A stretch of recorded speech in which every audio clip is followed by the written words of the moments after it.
हिकिड़े अल्लाह वारे वटि हिकिड़ो मुरीद आयो चईंसि राति मां ख्वाब ॾिठो हथ में त अर्श खे मां कुल्हो थो ॾियां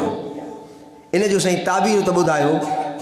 अल्लाह जे बाने फरमायो सो ताबीर पोइ थो ॿुधाए अवल जल्दी कर बुस्ताम शहर में पहुच हज़रत सैयदना बायज़ीद बुस्तामी रहमतुल्लाह अलैह जो इंतिकाल थी वियो वञी हुनजे जनाज़े खे कुल्हो ॾेई आ अवल इहो कमु करे आ त पोइ तोखे ख्वाब जो ताबीर ॿुधायां थो बायज़ीद बुस्तामी रहमतुल्लाह अलैह वक़्त जो वॾो वलीउल्लाह थी गुज़रियो किताब लिखंदा त पाण उहो बुज़ुर्ग फरमाईंदो हो त मां हिन ॿिनि आंगुरनि जे विच वारी विथीअ में पूरी दुनिया खे ॾिसंदो आहियां उहो बि नक्शबंदी सिलसिले जो बुज़ुर्ग थी गुज़रियो आहे वॾो कामिल थी गुज़रियो आहे हिकु दफ़े हिकिड़ो माण्हू उन्हनि सां मिलण जे लाइ शहर बुस्ताम में आयो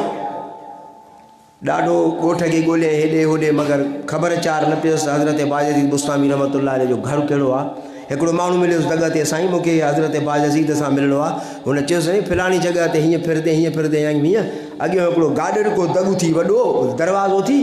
दरवाज़े ते आवाज़ु ॾींदे अंदरां निकिरी ईंदो पाण उहो जवान मुड़ुसु आयो हुन दरवाज़े ते बीही करे खड़कायईं हिकिड़ो पोढ़ो चिटी ॾाड़ीअ सां मेड़े रंग ते सफ़ेद पग ॿधल हुजेसि लकिड़ो हथ में अथसि लुलंदो अची दर ते पहुतो उन पोड़े खां उन अजनबीअ पुछा कई त मूंखे हज़रत सैयदना बायज़ीद सां मिलणो आहे कनो के हा बाबा वरी उन ॾाढियां थोरो ॻाल्हायो पाण फरमायोसि त 20 साल थिया आहिनि असां पाण उनखे ॻोल्हियूं था पिया हणू भेणिया जा हे मोटी आयो फिरंदो आयो त उहो साॻियो ई हमराह उनखे रस्ते में मिलियो पुछे दादा ॾे ख़बर मुलाक़ात थी चई न साईं हेड़नि आरनि पारनि निशाननि सां हिकिड़ो पीर सन पोड़ो दरवाज़े ते आयो उन खां पुछा कयमि हुन चयो त असां पाण 20 साल थिया आहियूं त ॻोल्हियूंसि जॾहिं घर वारा ॻोल्हनि था त पोइ मूंखे किथां मिलंदो उन शख़्स चयुसि इहो ई त हुयो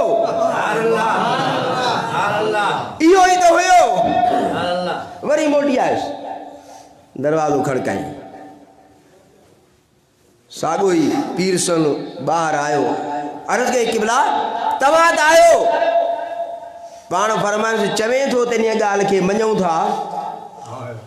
पंहिंजी औताक में वेहारे उनजी ख़िदमत चाकरी कई किताब वारो बयानु फरमाए थो हेठि उनजी वज़ाहत लिखे थो पियो त हे उनजो इहो हाल हो मजज़ूबुन ॼणो त मजज़ूबुन अनिल हाल थी विया अल्लाह ताला जी यादि में एॾो पाण खे गुम करे छॾियऊं जो पंहिंजो पाण बि विसरी वियुसि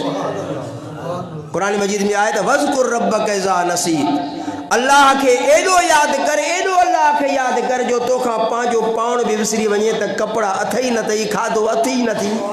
हाल इहो तुंहिंजो थी वञे तूं पंहिंजे पाण खे अल्लाह जी ज़ात में गुम करे छॾियोसि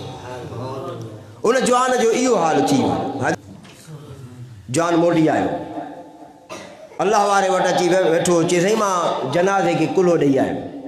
अल्लाह जे बाने फरमायोसि त तुंहिंजे ख्वाब जो ताबीर बि इहो ई आहे क़ल्बुल मुमिन अर्शुल्लाह व क़ल्बुल मुमिन बैतुल्लाह मोमिन जी जेका दिलि आहे इहो अल्लाह ताला जो अर्श आहे अर्श खे तूं कुल्हो ॾेई आहीं बायज़ीद बुस्तामी रहमतुल्लाह अलैह बिल्कुलु जंहिंमें कंहिं बि क़िस्म जो को शक ऐं शुबो न आहे अल्लाह ताला जो ख़ालिस मोमिन हुयो उन जे जनाज़े खे कुल्हो ॾेई आहीं ॼणो अर्श मुअल्ला खे कुल्हो ॾेई आहीं प्यारा दोस्तो हीअ जेका दिलि आहे न इन दिलि जी वुसअत तमामु वॾी आहे इमाम रब्बानी रहमतुल्लाह अलैह जन किताब जे अंदरि लिखंदा पोइ हुन मज़मून खे पूरो था कयूं किताब जे अंदरि लिखंदा त ज़मीन ऐं 7 आसमान ईअं बराबरि में रखंदा वञनि जे करे हिकु ज़मीन वर बराबरि हिकु आसमान ॿियो आसमान टियों आसमान चौथों आसमान 7 आसमान ऐं ज़मीन खे पाण में मिलाइजे इहे केॾा वॾा थी वेंदा चवंदा इन खां 10 हिसा वधीक अर्श मौला वॾो आहे पर अल्लाह ताला जेका मोमिन खे दिलि अता फरमाई आहे उन दिलि जी कुशादगी उन अर्श मौला खां बि वॾी आहे हिकिड़ी रवायत में त ईअं बि लिखनि था त दिलि एॾी वॾी आहे जो उहो अर्श मौला देगड़ीअ वांगुरु जे देगड़ी खणी कंहिं कमरे जे कुंड में रखिजे ईअं अर्श मौला मोमिन जी दिलि जे अंदरि हिकिड़ी जॻह ते पइजी वेंदो आहे एॾी हुनजी वुसअत आहे